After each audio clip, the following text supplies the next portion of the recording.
Here's the mail, it never fails. It makes me wanna wag my tail. When it comes, I wanna wail. Mail! Shout out to Blue's Clues.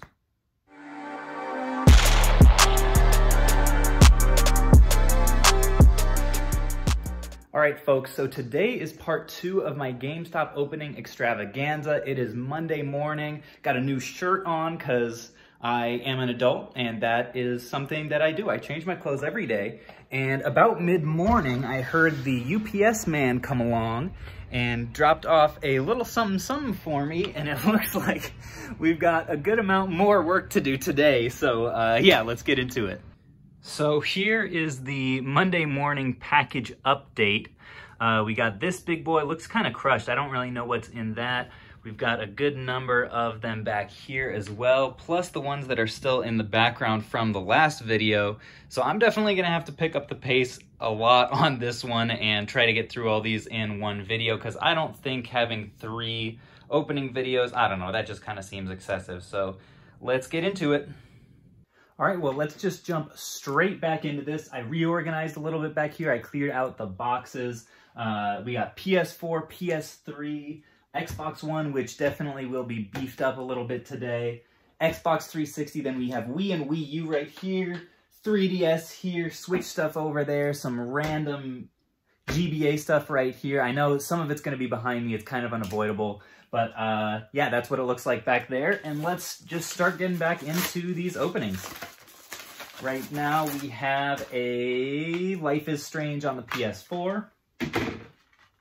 If you guys have played some of these games before, definitely let me know how they are. Maybe I would keep 1 or 2 for when I have like a PS4 or something again, or when I get a 3DS back. Got another copy of Life is Strange on the PS4 there. So I'm thinking that because there's so much here, what I'm going to do is open a few packages, stack the games up, then maybe answer a question that I have here as I'm kind of showing off the games that I have gotten, so that you guys don't have to watch me like opening stuff, and hopefully it'll go a little bit faster that way. So here is the first little stack that we have here from a bunch of the padded mailers, and the first question that I will answer is, how long did you sell books before you were ungated in video game brands? And the answer to that is, I actually have been selling long enough that I was never gated in those video game brands. So as long as I have had my Amazon seller account, I have been able to sell Nintendo and Sony and stuff like that. I've been selling for almost 2 years now. But I think maybe the question behind the question would be, like, how long do I need to sell automatically ungated categories like used books before I can start selling video game products? And the answer to that is, I'm not sure what the threshold is for auto approval on video game brands like Nintendo and Sony. I've heard before, this is a really nice one. I'm hoping to get a good number more of these. I can't remember how many I ordered, but I just sent one of these into FBA, and I priced it fairly competitively at $44, so paying $7.50 for this is really nice. I've heard people say before that 2,000 units sold is when you start to get auto-approved in a lot more brands. Not sure if Nintendo is included in that, but I know people have had success at that threshold. But one thing that I do want to talk about a little bit more is just how I did start selling books on Amazon. I didn't start in the video game space because I just didn't have the capital. And I just wanted to say about that model, about that approach, that I really like it, because books are something that is so low cost. It's relatively low risk to do, and it's a really good way to build up experience, to build up feedback early on in the Amazon selling process, while not taking big risks like this on video games or other more expensive products that may or may not pan out because you don't really know what you're doing yet. Much better to focus on sending in a whole bunch of $1, $2, $3 items that you can get fairly commonly for really cheap, and build up your experience, build up your feedback and your seller metrics that way. All right, so here is our next stack of games to sort here. And our next question comes from an Instagram account called Pokey Garage, which I actually started following about a month ago, and he had like 100 followers. Now he's up to like 800, because his business model is actually pretty cool. He buys various like Pokemon and Nintendo related stuff, I think wholesale, and sells it on eBay. So definitely worth a follow if you get a chance. Let's get him to 1,000. And his question is, what are your short and long-term goals for the business? And it's a great question. I do think it's very important to have goals for yourself, especially when you're self-employed, whether it's like part-time or full-time, just to kind of keep yourself honest if you don't have a whole lot of external accountability. And so at the start of this year, I actually sat down, I had what I called a business meeting, but in reality, it was just me there. And I sort of brainstormed and wrote out what I really wanted to accomplish in 2020. And really it came down to 3 things that I thought would really help me grow well and set myself up well for the future. The first one was at some point in 2020, starting a YouTube channel. So here I am, I had the goal of uploading at least 1 video a week, and I have surpassed that, so that one's going really well. The second one was to go to at least 1 resale-related conference in an attempt to, I talked a little bit yesterday about like building your network, expanding your connections, because over time that can really be invaluable. Did I even show that? Folklore Complete on the PS3. And that I have not been able to do yet because COVID, but I am signed up at this point to go to a reseller rally in Cincinnati, which is supposed to happen in September. Haven't had any confirmation or cancellation of that event, so we'll see if that goes down. If things continue as they have been, I'll probably give myself a little bit of a pass on that goal if that event ends up getting canceled. By the way, look at the condition on this case. This unfortunately is not at all uncommon with the way that GameStop ships games. So GameStop, if you somehow end up seeing this video, you gotta implement some best practices for shipping video games, because like these poly mailers, these bubble mailers are fine, but sometimes, especially when it's only 1 deep, they'll like line them up like this and put them in a really tight bubble mailer, and they almost always just get absolutely snatched like this, and no collector wants to receive this. So step up your game. And then my third goal for this year was to get Unguided in more brands and categories on Amazon, which I also have done. I've gotten Unguided in toys and like Marvel, Mattel, as well as some other ones I can't remember. Oh, CDs and media was definitely a big one. I have not unlocked Nike or Adidas at this point. Definitely still working on those. Although honestly, I pretty much stay away from clothing for the most part. This is one that I don't know if I talked about, Resident Evil Revelations on the 3DS. Horror is a great genre to look out for across consoles, especially if you like are walking into a game store and like you have no idea what games you should be like scanning or looking at more. The horror genre is one that has a really solid base of collectors, and so it is a good one to look for if you just don't really know what to look for. Life is Strange again. Apparently I got a ton of those. Disney Magical World on 3DS. Jurassic the Hunted. And Yakuza. As far as long-term goals go, I think the biggest thing would be one day we would love to move into a house, especially once Erica starts working. She's going to be a lawyer, so we should have a bit of financial room to move into a house that has either a large detached garage or enough land to build like a warehouse kind of a space. Because right now I'm working with under 300 square feet of space, and especially if I'm looking to eventually scale this business, if I ever wanted to have some part-time employees, get into more like business or liquidation buyouts, it would just be really nice to have some more space. So long-term, I would love to move into a space that would allow more of that kind of expansion. And in the meantime, I'm mostly just trying to increase my cash position, the money that I have in the bank, so that when I do get to the point where I have the infrastructure to expand in that way, I also have the finances. All right, next stack and next question. As you can see, actually back here, apparently I didn't get as many Xbox One games as I thought I did for some reason. So I'm actually going to combine the Xbox One and 360 stack in an attempt to make a little bit more room for some PlayStation stuff here. Okay, the next question is from my friend Hira. She says, do you love your business more than Erica? For those of you who don't know, Erica is my lovely wife, and the answer to that is definitely no, although she does give me crap sometimes for how much I think and talk about the business, because I do really love it, but, well, okay, well, catch you on the flip, I guess. But no, ultimately, if I thought that the business was bad for Erica, bad for our marriage, I would drop it in a second. I probably wouldn't be as happy doing something else, but luckily, ultimately, when you're married, the other person's happiness and success kind of becomes yours. So I think she would also say that, like, because I am happier doing this, like, our marriage in general is a lot better. So luckily that, at least until this point, has not been a decision that I've had to make, but if I had to, it would not be a hard one.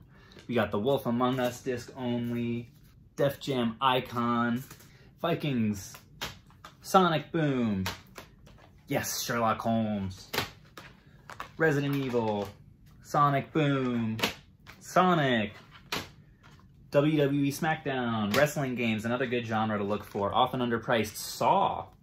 I don't think I got very many copies of Saw, but again, horror, I'm telling you. We got Tom Clancy, we got Life is Strange, we got this one again, Disney, we got Jak and Daxter, Drive Club VR, PS4 for some reason, in a red Blu-ray case. Couldn't tell you on that. Drive Club, Birthday something, and Folklore. Alrighty, another stack, another queue. We are officially now into box territory. All of the bubble mailers have been open, and I'm opening the boxes now. Got another solid stack here.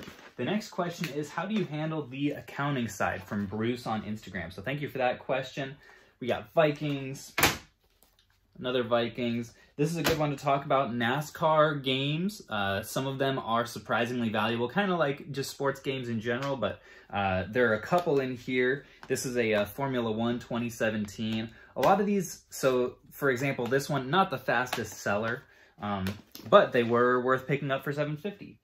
But as far as accounting goes, honestly, I wish that I could be more help on that. My accounting strategy so far has been my mother-in-law will come to me at tax season and say, hey, can I have your business tax documents? Which I just have a sole proprietorship, so it's like an Excel sheet. And then she is a CPA and she takes it and graciously does it for me, and I say, thank you so much. And that is my tax advice. Have I actually been showing these, or have I just been putting them on the stack? I'm pretty sure, I don't know if I've even been showing these.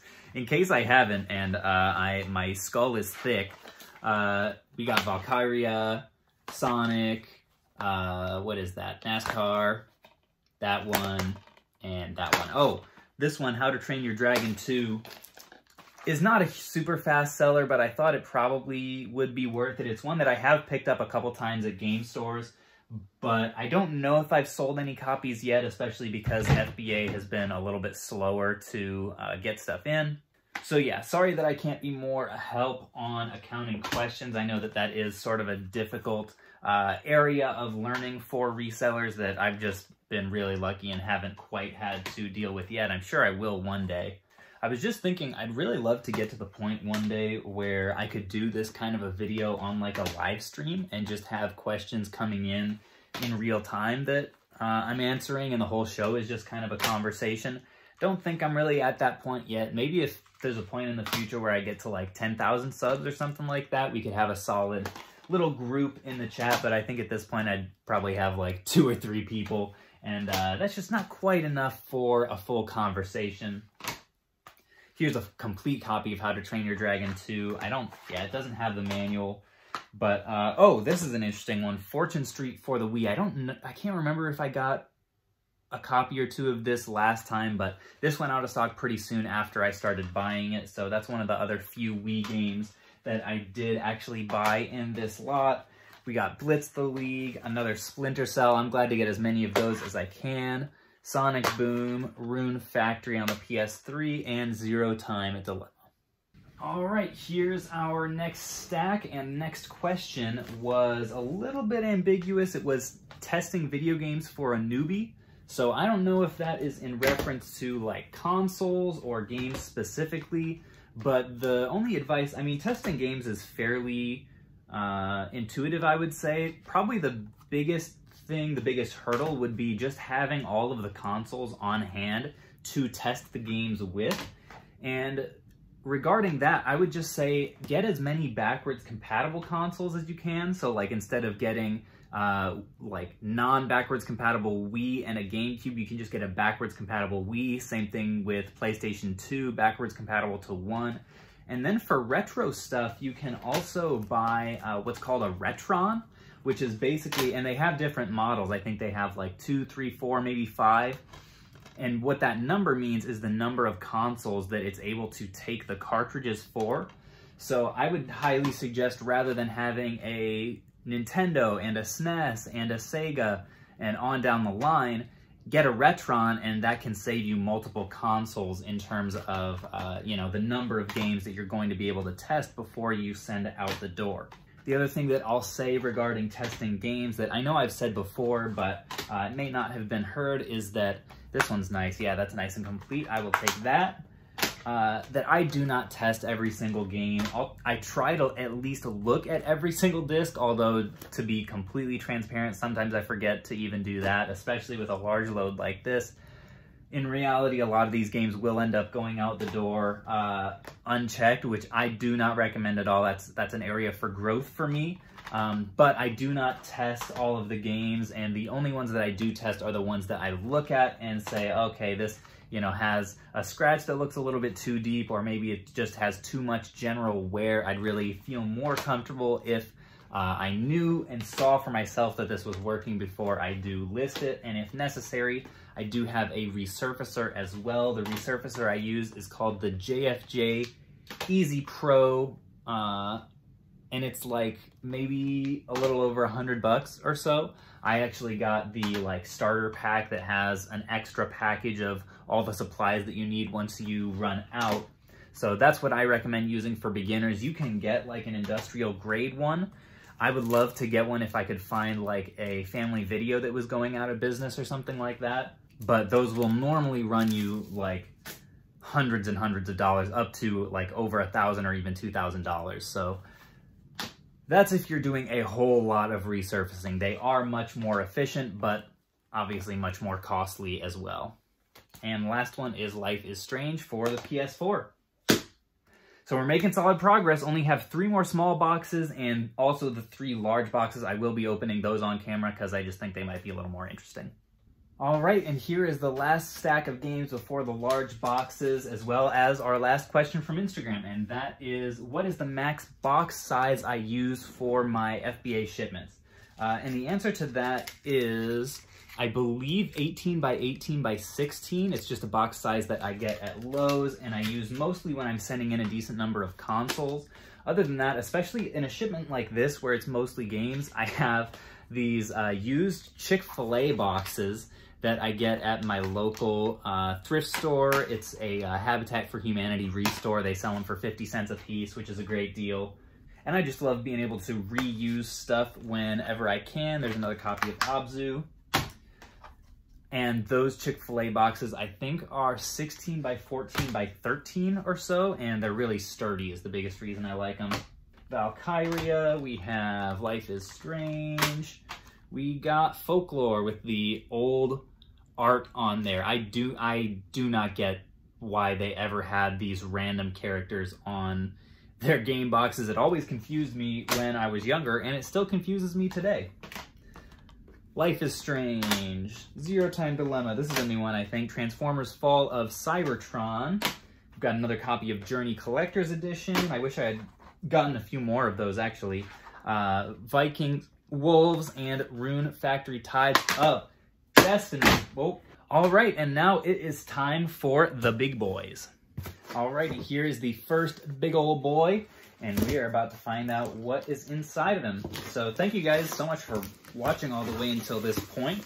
Definitely means a lot that you have stuck with me just opening the same games over and over and over. That is probably not easy for you, but I do appreciate it.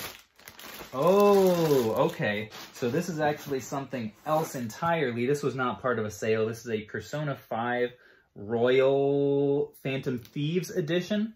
So I got a couple of these, either to flip because it is like a special edition thing, and even if I think I can flip it for a little bit more now, or I could just hold on to it, and I know they will appreciate later on. Or the other thing is I may actually trade these away for like Switch stuff that I don't have if it ends up being a good deal. So I guess if you're interested in this at all and would be looking to do a trade for some sort of like, I don't know, limited run Switch games, or I don't know, especially if you could give me a good deal on a special edition console, these are yours. So yeah, that's that first box. This box sounds a little bit strange. Doesn't really sound like a lot of games, but we will find out. It definitely was a little bit worse for wear when it showed up on my doorstep this morning, so I'm hoping... Oh, yeah, so this actually is from a different deal. Well, is it a different deal? I'm not sure if I bought these at the same time or not, but these are a whole bunch of special edition PlayStation 4 controllers. They're all used, but they were running a sale for $30 for all of them. These won't be huge profit makers, but they all should sell fairly quickly. And it's pretty rare that you can get as many PlayStation 4 controllers as you want for $30, even in used condition. So I'm expecting to make maybe like 15 or 20 on most of these, and they should sell fairly quickly.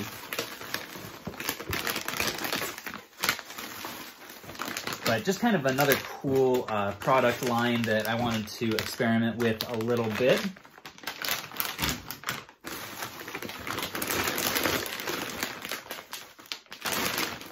It is kind of interesting to me that these did all ship from the same location. I guess this must be like their warehouse where like they have a whole lot of stuff or something. I wouldn't imagine that these came all from the same retail store, but I guess your guess is as good as mine. And finally, ladies and gentlemen, we have the grand finale, another really terrible looking package. It seems like maybe it could be more controllers, but we will find out together. Okay, this is a new one. So this one, they packed, so first of all, I should show you guys the variety of packing material. So we have like the standard brown, like packing paper that you'll sometimes see. This is very normal. Got that in some packages, got some sealed air pouches in other packages. Then I got like a normal retail bag as like packaging material in another package. Then I got an actual trash bag as padding in another package. So very classy here, GameStop. And in this one, we have a whole bunch of wadded up printer paper. I shouldn't be surprised, but I'm surprised anyway. This is something. And actually, there are not any controllers in here. Looks like just a bunch more games. We have another Magical World. Resident Evil Revelations again. We got Transformers. We got, whoa, Jak and Daxter, J-Stars, Drive Club, that one, this one, and last but not least, Transformers War for Cybertron. I don't think I got many copies of this on the PlayStation 3. All right, so here are the spoils of the day. Pooh can hardly even believe his little cubby eyes. But yeah, pretty good variety of product we got in this time. You can see this PlayStation 4 stack is actually 3 deep. That is pretty wild. I have no idea how many games are here, but as you can see, it's a pretty good number. And this was a lot of fun to do. You can see the carnage down here from this opening. That is just a graveyard, but had a lot of fun making this video, and I really appreciate you guys for coming along on it with me. So thanks again for watching, and I will catch you guys on the flip.